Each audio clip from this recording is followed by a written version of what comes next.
You ask Tiger to solve. This deals with linear equations with one unknown. The final result is A equals 1. Let's solve it step by step. Simplify the expression. Group like terms. Simplify the arithmetic. Group all constants on the right side of the equation. Subtract 16 from both sides. Simplify the arithmetic.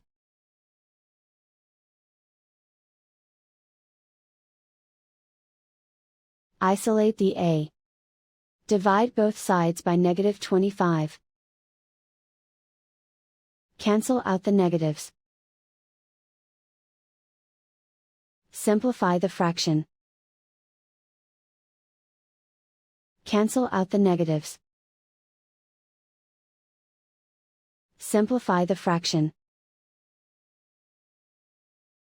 And so the final result is A equals 1.